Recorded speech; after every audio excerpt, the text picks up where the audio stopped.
Hello friends, आज हम लोग डिस्कस कर रहे हैं general science biology series chapter number 20 पादप क्रिया विज्ञान। इससे पहले दो वीडियो हम लोग डिस्कस कर चुके हैं। आज के इस वीडियो में हम लोग जो डिस्कस करने वाले हैं वो टॉपिक है पादप वृद्धि एवं अनुक्रिया, प्लांट ग्रोथ एंड रेस्पॉन्स। तो देखिए, जैसे हम लोग जानते हैं कि जीव जंतुओं के अंदर, जानवरों के अंदर कुछ हार्मोन्स पाए जाते हैं जो उनकी वृद्धि, जो उनके प्रजनन, जो उनके शरीर के आकार को नियंत्रित करते हैं।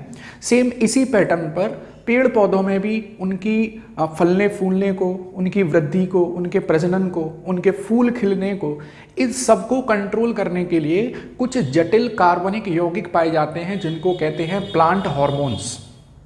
इन प्लांट हार्मोन्स को ही बोलते हैं फाइटो हार्मोन्स। तो याद रखना है, फाइटो हार्मोन्स को क्या बोलते हैं।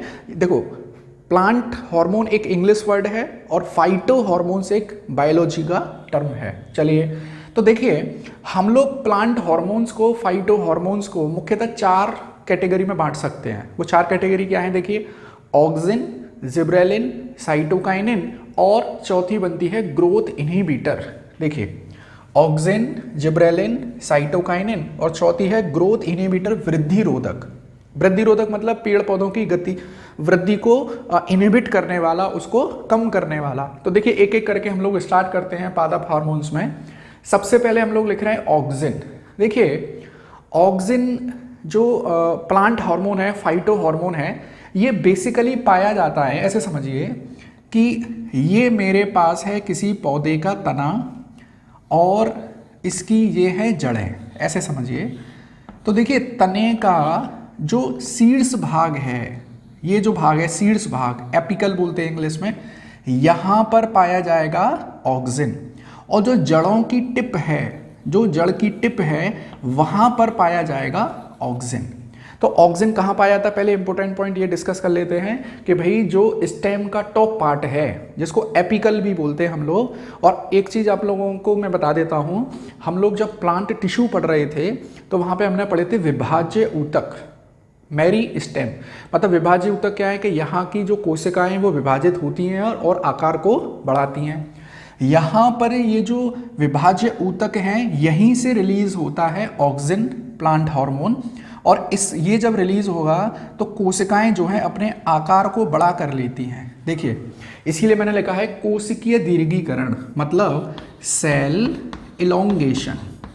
मतलब कोशिका का जो आकार है वो बड़ा हो जाएगा। और ऑक्सिन कहाँ पाया जाएगा भाई? एक तो यहाँ टिप पे पाया जाएगा, तने की टिप पर, और रूट की टिप पर पाया जाएगा। इसका मतलब 2 जगह से वृद्धि हो रही है। जो पेड़ है वो तना ऊपर से बढ़ेगा और उसकी जड़ें नीचे से बढ़ेंगी। इसीलिए हम लोग बोलते हैं कि ऑक्सिन जो है, ऑक्सिन करता है पोलर ग्रोथ। ऑक्सिन कैसे करता है? ऑक्सिन पोलर ग्रोथ को प्रमोट करता है। पोलर का मतलब होता है ध्रुवीय, ध्रुवीय वृद्धि करता है। मतलब एक तो प्लांट के टॉप को बड़ा कर रहा है और नीचे से जो उसका बॉटम है, जो रूट है, उसको भी बड़ा कर रहा है। इंपॉर्टेंट पॉइंट है, याद रखना है। ऐसे आ जाएगा कि कौन सा फाइटो हार्मोन पोलर ग्रोथ को बढ़ावा देता है, ध्रुवीय वृद्धि को बढ़ावा देता है, तो वो है ऑक्सिन। चलिए, दूसरा पॉइंट देखें हम लोग, अनुवर्तन क्रियाएं। अनुवर्तन का मतलब होता है, देखिए इंग्लिश में, ट्रॉपिक मूवमेंट। जैसा कि हम लोग जानते हैं कि जो पौधे का तना है वो प्रकाश की ओर जाएगा और जो जड़ें हैं वो मिट्टी की ओर जाती हैं। भूमिगत जो जड़ें हैं, जैसे हम लोग जानते हैं, तो ये जाती हैं धरातल की ओर, मतलब पानी की ओर, जो जमीन के अंदर पानी है उसकी ओर। तो एक चीज़ यहाँ पे नोट करें कि ट्रॉपिक मूवमेंट, जो ऑक्सिन है वो सूट को बढ़ा रहा है ऊपर की तरफ, सूर्य के प्रकाश की तरफ। तो ये करेगा फोटोट्रॉपिज्म। ये क्या करेगा? ये फोटोट्रॉपिज्म करेगा, प्रकाश अनुवर्ती क्रिया करेगा। और जो जड़ें हैं वो करेंगी हाइड्रोट्रॉपिज्म, जल अनुवर्ती क्रिया। तो ऑक्सिन एक ऐसा हार्मोन है जो अनुवर्ती क्रियाओं को बढ़ावा देता है। फिर देखें एपिकल डोमिनेंस, शीर्ष प्रमुखता। इससे समझिए शीर्ष प्रमुखता क्या है, ऐसे समझिए कि ये मेरे पास प्लांट का है स्टेम, ठीक है, स्टेम मतलब तना, और ये है इसकी साइड में पाए जाने वाली शाखाएं, ऐसे समझिए। तो शाखाएं, ऑक्सिन का काम क्या है कि ये जो तने पर साइड में शाखा जो निकली रहती हैं उनको ये प्रमोट नहीं करता है, ये केवल तने को प्रमोट करता है। ये केवल इस तने, एक तो हम जानते हैं कि ये यहाँ टॉप पे पाया जाएगा यहाँ, तो ये केवल इसकी लंबाई को बढ़ाने का काम करता है, ये साइड जो शाखाएं हैं उनको बढ़ाने का काम नहीं करता है। इसी को बोलते हैं एपिकल डोमिनेंस या शीर्ष प्रमुखता। अगर मान लीजिए हम लोग इस प्लांट के इस टॉप के पार्ट को काटते हैं तो ऑक्सीजन का बनना बंद हो जाएगा। अब ये जो प्लांट है वो साइड में बढ़ना शुरू कर देगा। अब ये घना हो जाएगा, ऐसे समझिए, ये ऐसे यहाँ पर वृद्धि करना शुरू कर देगा। तो कौन सा हार्मोन शीर्ष प्रमुखता को बढ़ावा देता है? ऑक्सीजन। चलिए फिर है अगला बागवानी। अब बागवानी का मतलब हॉर्टिकल्चर। हॉर्टिकल्चर इसका मतलब है जैसे मान लीजिए जैसे गुलाब का फूल है, हम लोग गुलाब के फूल की डंडी काटते हैं और उसको ज़मीन में लगा देते हैं। तो ज़मीन में लगाने से पहले हम लोग उसको ऑक्सीजन से उसका उपचार कर देते हैं, उस कलम का, उस डंडी को बोलते हैं कलम, ताकि उसमें जड़ें जल्दी विकसित हो जाए। तो बागवानी में हम लोग ऑक्सीजन का इस्तेमाल करते हैं ताकि जड़ें जल्दी विकसित हो जाएं। ये बहुत इंपॉर्टेंट पॉइंट है ऑक्सीजन के उपयोग में। बीज रहित फल मतलब क्या है? देखिए हम लोग जानते हैं कि जब निषेचन होगा, निषेचन के बाद में फल का निर्माण होगा तो उसमें बीज होंगे। लेकिन अगर हम लोग विदाउट फर्टिलाइजेशन मतलब विदाउट निषेचन किए गए अगर हम फल का निर्माण कर दें तो उसमें बीज नहीं पाए जाएंगे।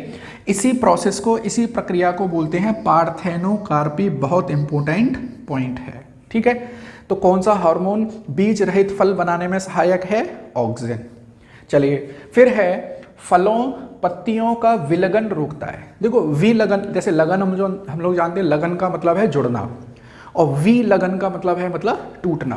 तो ऑक्सीजन क्या करेगा कि जैसे कभी कभी क्या है कि पेड़ पर कोई फल लग रहा है तो वो जल्दी पकने से पहले ना टूट जाए, पत्तियां जो है वो पीली पड़ने से पहले ना टूट जाए, इसके लिए ऑक्सीजन काम करता है, ठीक है। फिर है आलू के संचय में। ये बहुत इंपॉर्टेंट पॉइंट है, बहुत इंपॉर्टेंट उपयोग है ऑक्सीजन का। आलू के संचय में कैसे काम आता है ये? हम लोग जानते हैं कि आलू में एक आँख मतलब आलू में एक छोटा सा ऐसे गड्ढा सा पाया जाता है जिसको बोलते हैं आलू की आँख। उससे निकलता है ऑक्सीजन। और ये ऑक्सीजन क्या करता है कि जो आलू में जो ट्यूबर वाला पार्ट है, आलू का जो मोटा वाला पार्ट है, उसमें कहीं से अंकुरण ना हो जाए, मतलब आलू खुद ही उपज कर ना आ जाए, इसको रोकने के लिए ऑक्सीजन जिम्मेदार है। तो जब आलू का भंडारण करते हैं तो वहाँ पर ऑक्सीजन का भी स्प्रे कर दिया जाता है ताकि उसमें छोटी छोटी जो कलिकाएँ हैं वो निकल कर ना आ जाए। तो देखिए ये था सब कुछ ऑक्सीजन के बारे में। जो भी इंपॉर्टेंट पॉइंट थे मैंने सारे डिस्कस किए हैं एग्जाम के पॉइंट ऑफ व्यू से। चलिए दूसरा हम लोग आते हैं जिब्रेलिन पर। अब देखिए जिब्रेलिन निकाला गया था, एक फंगस है, एक कवक है जिसका नाम है जिब्रेला, तभी इसका नाम रखा गया है जिब्रेलिन। जिब्रेला फ्यूजीकुरोई, फुजीकुरोई, तो इसीलिए इसको जिब्रेलिन बोलते हैं। ऑक्सीजन वृद्धि को बढ़ावा देता है, जिब्रेलिन भी वृद्धि को बढ़ावा देता है। देखो ये भी कर रहा है सेल इलोंगेशन और ये भी कर रहा है सेल इलोंगेशन। दूसरा ये भी पार्थेनोकार्पी कर रहा है, ये भी पार्थेनोकार्पी कर रहा है। 2 पॉइंट सेम आ गए। फिर देखिए इसमें एक इंपॉर्टेंट पॉइंट है, that is bolting effect, bolting प्रभाव। ये बोल्टिंग प्रभाव क्या है इसको समझिए। मान लीजिए हमारे पास कोई छोटे आकार का पौधा है, मतलब नाटा जो ड्वार्फ प्लांट है वो है, हम इसकी लंबाई बढ़ाना चाहते हैं तो उस पर जिब्रेलिन का स्प्रे कर देना चाहिए और इसी को बोलते हैं बोल्टिंग प्रभाव। दोबारा से समझिए, अगर मान लीजिए कोई प्लांट छोटा है और हम लोग जिब्रेलिन का स्प्रे करके इसको बड़ा कर दें तो इसको बोलते हैं बोल्टिंग प्रभाव। एक और समझिए बोल्टिंग प्रभाव में कि जो द्विवर्षीय पौधे होते हैं, द्विवर्षीय पौधे का मतलब है कि 1 साल में मतलब द्विवर्षीय का मतलब है कि 2 साल में वो अपना पूरा साइकिल पूरा करते हैं। अब साइकिल का मतलब क्या है यहाँ पर कि बीज का अंकुरण हुआ, उसमें से पौधा निकला, पौधे में फूल से उसका निषेचन हुआ, फिर उसमें बीज बन गया। तो बीज से लेकर और बीज बना दिया, ये पूरा एक साइकिल है। तो ये अगर किसी पौधे में 2 साल में पूरी हो रही है ये चक्र तो उसको बोलते हैं द्विवर्षीय। अगर 1 साल में पूरी हो रही है तो 1 वर्षीय। अगर 3 से ज़्यादा साल में कंप्लीट हो रही है तो उसको बोलते हैं पेरिनियल, बहुवर्षीय पौधे। तो देखिए एक हो गए 1 वर्षीय पौधे जैसे गेंदे का फूल, द्विवर्षीय पौधे जैसे गाजर, और बहुवर्षीय पौधे जैसे आप लोग देखते हैं नीम का पेड़ है, आम का पेड़ है, बरगद का पेड़ है, ये सब बहुवर्षीय पौधे हैं। तो देखिए जिब्रेलिन का स्प्रे करके हम लोग क्या कर सकते हैं कि जो द्विवर्षीय पौधे हैं, द्विवर्षीय पौधे कौन सा बताया मैंने, जैसे गाजर, हम लोग उसको 1 वर्षीय में बदल सकते हैं, मतलब 1 ही साल के अंदर वो पौधा अपना पूरा जीवन चक्र कंप्लीट कर लेगा। ठीक, तो इसको बोलते हैं बोल्टिंग प्रभाव। छोटे आकार का पौधा बड़ा हो जाएगा और 2 वर्षीय पौधे क्या हो जाएंगे, 1 वर्षीय पौधे हो जाएंगे। फिर आता है इसमें प्रसुप्ति, डोरमेंसी भंग करना। इसको समझिए, जैसे हम लोग बीज ऐसे करके खेतों में फेंकते हैं, जो बीज अंकुरित होकर आते हैं, लेकिन सभी के सभी बीज अंकुरित नहीं होते हैं। कुछ बीज अपनी डोरमेंट स्टेट में ही रहते हैं, प्रसुप्ता अवस्था में ही रहते हैं। अब इस प्रसुप्ता अवस्था का मतलब है कि बीज सोए रहते हैं। तो जो जिब्रेलिन है उनकी नींद को भंग करता है, उनकी प्रसुप्ति को भंग करता है, इसीलिए इसको बोलते हैं कि जिब्रेलिन डोरमेंसी को भंग कर रहा है। ये इंपॉर्टेंट पॉइंट है। ऑक्सिन ने ये वाला काम नहीं किया है, ये जिब्रेलिन करेगा। जो बीज हैं उनकी जो डोरमेंसी है उसको ब्रेक करने का काम, बीजों की नींद को भंग करने का काम ये करता है। चलिए, फिर इंपॉर्टेंट पॉइंट है कि अंगूरों का आकार और गुच्छों की लंबाई बढ़ा देता है। अंगूर का आकार मतलब छोटे छोटे अंगूर को बड़ा कर देगा और जो गुच्छा है उसको घना कर देगा। तो जिब्रेलिन के सारे इंपॉर्टेंट पॉइंट हम लोगों ने डिस्कस किए। और एक इंपॉर्टेंट पॉइंट और समझिए कि जो जिब्रेलिन है, जिब्रेलिन का पूरे पौधे पर प्रभाव रहता है, क्योंकि जिब्रेलिन जाइलम और फ्लोएम का इस्तेमाल करता है एक जगह से दूसरी जगह जाने के लिए। जाइलम और फ्लोएम का इस्तेमाल करता है, जबकि जो ऑक्सिन है वो एक कोशिका से, मान लीजिए ये एक कोशिका है, दूसरी कोशिका तक जाता है खुद, तो एक्टिवली ट्रांसपोर्ट होता है ये, तो इसमें होता है ऊर्जा का इस्तेमाल। और जबकि जिब्रेलिन में जाइलम और फ्लोएम का इस्तेमाल हो रहा है, इसका मतलब अलग से कोई ऊर्जा की आवश्यकता नहीं है। और जिब्रेलिन का प्रभाव पूरे पौधे पर है, इसका मतलब अध्रुवीय वृद्धि करता है ये, नॉन पोलर ग्रोथ।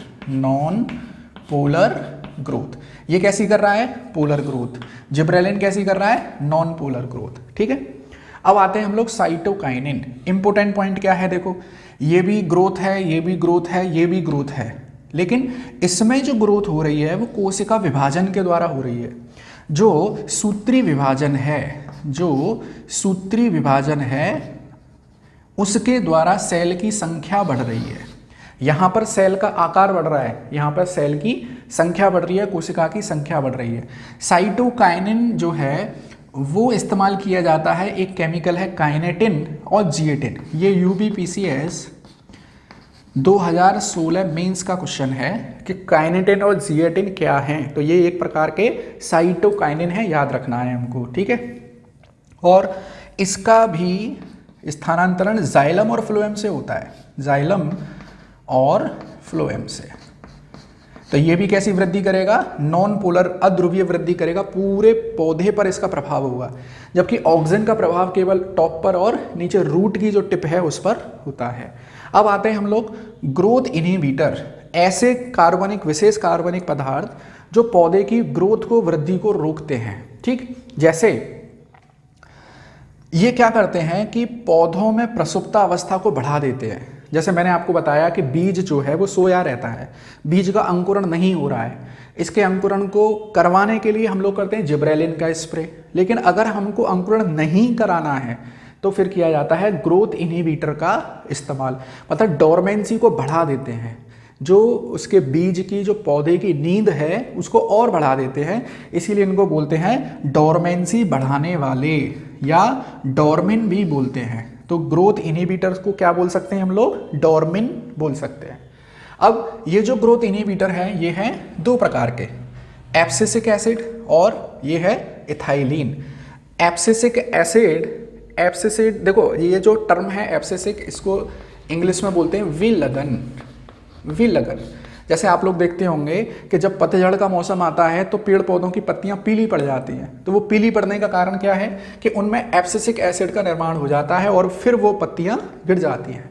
जब फल पक जाते हैं तो वो पीले पड़ जाते हैं और वो गिर जाते हैं, क्योंकि उनमें एब्सिसिक एसिड का निर्माण हो जाता है। चलिए, तो एब्सिसिक अम्ल क्या करते हैं, देखिए ऑक्सिन और जिब्रेलिन के प्रभाव को खत्म कर देता है। ऑक्सिन और जिब्रेलिन क्या कर रहे हैं, ऑक्सिन और जिब्रेलिन है ग्रोथ को बढ़ावा देने वाले, और एब्सिसिक एसिड है जिसको हम लोग टर्पोलिनिक एसिड भी बोलते हैं। याद रखना है, टर्पोलिनिक अम्ल किसको बोला जाता है, एब्सिसिक अम्ल को बोला जाता है। ठीक है, फूलों, पत्तियों और फलों में क्या कर सकते हैं, विलगन करते हैं। विलगन का मतलब उनको हटा देते हैं, उनका जो जुड़ाव है उसको ब्रेक कर देते हैं। ठीक, ये बीजों के अंकुरण को रोकता है क्योंकि सुप्तावस्था को बढ़ा देता है। और एक इम्पोर्टेंट काम ये जो करता है कि पत्तियों में जो स्टोमेटा पाया जाता है, जो रंध्र पाया जाता है, उसको बंद कर देगा। तो उसको बंद करने से क्या होगा कि वाष्पोत्सर्जन कम हो जाएगा या वाष्पोत्सर्जन बिल्कुल रुक जाएगा। पत्तियों का पीलापन इसी के कारण है। चलिए अब आते हैं हम लोग इथाइलिन। इसके बारे में जो सबसे इंपॉर्टेंट बात है कि ये है गैसीय हार्मोन। कैसा है? गैसीय हार्मोन है और पौधे के सभी भागों में इसका निर्माण होता है। पौधे के सभी भागों में इसका निर्माण होता है। एब्सिसिक अम्ल को वो जाइलम और फ्लोएम पूरे पौधे में फैलाते हैं। तो देखो, ऑक्सिन करता है पोलर ग्रोथ, ये करेगा नॉन पोलर, ठीक है, और साइटोकाइनिन नॉन पोलर, एब्सिसिक अम्ल नॉन पोलर, क्योंकि जिसका प्रभाव पूरे पौधे पे दिखाई देगा उसको हम लोग बोल देंगे नॉन पोलर। ठीक है, अब आते हैं हम लोग इथाइलिन। अच्छा, इथाइलिन की तरह ही और भी कुछ गैसें हैं जैसे एसिटाइलिन और प्रोपाइलिन, इनको भी इस्तेमाल किया जा सकता है। ये पूछा गया क्वेश्चन है एग्जाम में। तो गैसीय हार्मोन है। अच्छा, ये जो गैसीय हार्मोन है इसका मतलब वायुमंडल में रिलीज होगा और एक पौधे से दूसरे पौधे में पहुंच जाएगा। पौधों में क्या करता है भाई? पौधों में जो फ्लोरिनेशन है, जो फूलों की संख्या है, जो फूल खिलने की प्रक्रिया है, उसको रोकने का काम करता है। लेकिन एक अपवाद है, जो पाइनएप्पल है, जो अनन्नास है, उसमें जो पुष्पन है उसको ये बढ़ा देता है।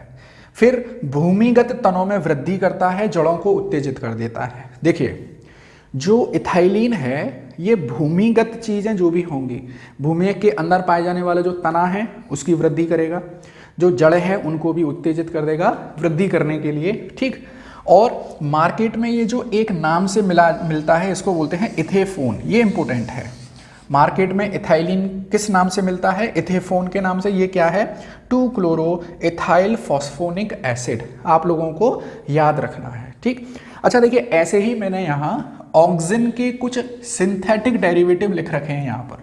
ऑक्सिन तो नेचुरल प्लांट के अंदर पाया जाता है, लेकिन ऑक्सिन जैसा ही काम करने वाले कुछ मानव निर्मित कार्बनिक रसायन हैं जो हैं indole acetic acid, naphthalene acetic acid, indole butyric acid, ठीक है, ये phenyl acetic acid, indole propionic acid, और एक और रसायन है दैट इज 2,4-D। आप लोगों को याद रखने हैं ये। किसी को भी जैसे मान के चलिए 1, 2, 3 एग्जाम्पल ये दे दिए और एक ये दे दिया, इसमें से पूछ लेगा कि निम्न में से कौन सा ऑक्सिन नहीं है। तो इस तरह के क्वेश्चन के लिए आप लोगों को ये पॉइंट पढ़ना जरूरी है। ठीक है, तो देखिए फ्रेंड्स, ये थे प्लांट हार्मोन्स। कुछ और भी प्लांट हार्मोन्स हैं, 2 और प्लांट हार्मोन्स हैं। जैसे एक है फ्लोरीजेंस, मैं यहाँ पे लिख देता हूँ। एक प्लांट हार्मोन है फ्लोरीजेंस, ये फूल खिलने की प्रोसेस को बढ़ा देते हैं, फूल खिलने की प्रोसेस को बढ़ा देते हैं। ठीक है, और एक है ट्रेलमेटिन। ट्रेलमेटिन, ये ट्रेलमेटिन क्या करते हैं कि मान लीजिए पौधे में कोई घाव हो गया। पौधे का घाव होने का मतलब है कि किसी ने कुल्हाड़ी मार दी, तो हम लोग देखते हैं कि उसमें से कुछ लिक्विड निकलता है जो उस घाव को भरने की प्रक्रिया शुरू कर देता है। तो जो लिक्विड निकलता है उसी को बोलते हैं हम लोग ट्रेलमेटिन, जो घाव भरने की प्रोसेस को शुरू कर देता है। तो फ्लोरीजेंस और ट्रेलमेटिन। ठीक, तो ये थे कुछ इंपॉर्टेंट पॉइंट प्लांट ग्रोथ से रिलेटेड। अभी हमारे पास एक टॉपिक और है दैट इज अनुक्रिया। ये अनुक्रिया क्या है इसको समझिए। देखिए, पेड़ पौधों में फूल खिलने की जो प्रोसेस है, पेड़ पौधों में जो वृद्धि करने का मेथड है, और पेड़ पौधों का जो वितरण है, जो डिस्ट्रीब्यूशन है, ये डिपेंड करता है सूर्य प्रकाश की उपलब्धता पर। कुछ पौधे ऐसे होते हैं जिनको बहुत ज़्यादा सनलाइट चाहिए, कुछ पौधे ऐसे होते हैं जिनको कम सनलाइट चाहिए, और कुछ ऐसे होते हैं जिनको प्रकाश से कोई लेना देना नहीं है। तो देखिए, जिनको ज़्यादा प्रकाश चाहिए उनको बोलते हैं लॉन्ग डे प्लांट, दीर्घ दीप्ति पौधे। जिसको कम चाहिए उसको बोलते हैं लघु दीप्ति पौधे, शॉर्ट डे प्लांट। और कुछ ऐसे होते हैं डे न्यूट्रल प्लांट, जिनको प्रकाश से कोई लेना देना नहीं है। तो लेट्स चेक इट। अगर हम लोग बात करें फोटो पीरियोडिज्म की, फोटो पीरियोडिज्म, इसका मतलब है कि सूर्य के प्रकाश का पौधों के फलने फूलने के ऊपर क्या प्रभाव पड़ता है, इसको हिंदी में बोलते हैं दीप्तिकालिता। ठीक है, फोटो पीरियोडिज्म। तो ऐसे पेड़ पौधे जिनको ज़्यादा चाहिए सूर्य प्रकाश, उनको बोलते हैं लॉन्ग डे प्लांट, लंबे दिन वाले पौधे। इसमें कौन कौन आ सकते हैं, इसमें आता है गेहूं। ठीक, ऐसे ही कुछ ऐसे पौधे होते हैं शॉर्ट डे प्लांट, इनको 12 घंटे से कम की धूप चाहिए, इनको 12 घंटे से ज़्यादा की चाहिए, इनको 12 घंटे से कम की चाहिए। इसमें आते हैं सोयाबीन और तंबाकू। कुछ ऐसे होते हैं डे न्यूट्रल, जिनको प्रकाश से कोई लेना देना नहीं है, चाहे 12 घंटे से ज़्यादा का सूर्य प्रकाश मिले चाहे कम मिले। तो इसमें आते हैं मटर, ठीक है, और कपास। तो ये था एक छोटा सा टॉपिक फोटो पीरियोडिज्म, कि सूर्य के प्रकाश का पौधों के फलने फूलने पर क्या प्रभाव पड़ता है। चलिए अब हम लोग आते हैं main important point, that is response. इसको ज़्यादा डिस्कस करते हैं हम लोग। देखो, रेस्पॉन्स को हिंदी में बोलते हैं अनुक्रिया। ठीक, अब पेड़ पौधे के जो वातावरण है, पेड़ पौधे का जो वातावरण है, मतलब आसपास की जो कंडीशन है, या उसमें आंतरिक प्रभाव के कारण, कुछ रेस्पॉन्स होती हैं, कुछ अनुक्रियाएं होती हैं। तो वातावरण से या आंतरिक प्रभाव से उसको मिलता है उद्दीपन। उद्दीपन का मतलब होता है स्टिमुलस, मतलब उसको एक सिग्नल मिलता है जिसके द्वारा वो कोई ना कोई मूवमेंट करता है, और उसी मूवमेंट को क्या बोल देते हैं, हम लोग बोल देते हैं अनुक्रिया। अब ये जो अनुक्रिया है ये 2 प्रकार की है। कौन से 2 प्रकार हैं, देखिए। एक है movement of locomotion, movement of locomotion, मतलब चलन गति, मतलब ये ऐसी गति है जिसमें पेड़ पौधा या पेड़ पौधे का कोई भाग चलता है, अपनी जगह को बदलता है। तो मूवमेंट ऑफ लोकोमोशन में क्या आ गया भाई, परागण। आप लोग जानते हैं कि जो पौधों के पराग होते हैं वो एक जगह से दूसरी जगह जाते हैं। दूसरा है movement of curvature. Movement of curvature क्या है कि देखो, पेड़ पौधा तो अपनी जगह है, उसमें तो कोई, उसकी जगह में तो कोई बदलाव नहीं हो रहा है, लेकिन जो पेड़ पौधा खड़ा है उसमें एक भाग की वृद्धि हो जाएगी, तो वो भाग दूसरे भाग के कंपैरिजन में ज़्यादा बड़ा हो जाएगा, तो वो एक वक्र का रूप ले लेगा। जैसे मान लीजिए कि ये मेरे पास एक पौधा है और सूर्य प्रकाश लगातार इसको इस डायरेक्शन में मिलेगा, तो ये पौधे का ये वाला भाग वृद्धि करता जाएगा और इसकी तरफ मुड़ जाएगा। ऐसे ही मान लीजिए किसी मृदा में पानी की कमी है, तो पानी की कमी में ये जो जड़ें हैं इसकी बहुत बड़ी बड़ी हो जाएंगी, ये जड़ें जो हैं बहुत बड़ी बड़ी हो जाएंगी। इसको बोलते हैं मूवमेंट ऑफ कर्वेचर। ठीक है, अब ये जो मूवमेंट ऑफ कर्वेचर है ये भी 2 प्रकार का है। इसके 2 प्रकार क्या हैं, देखो।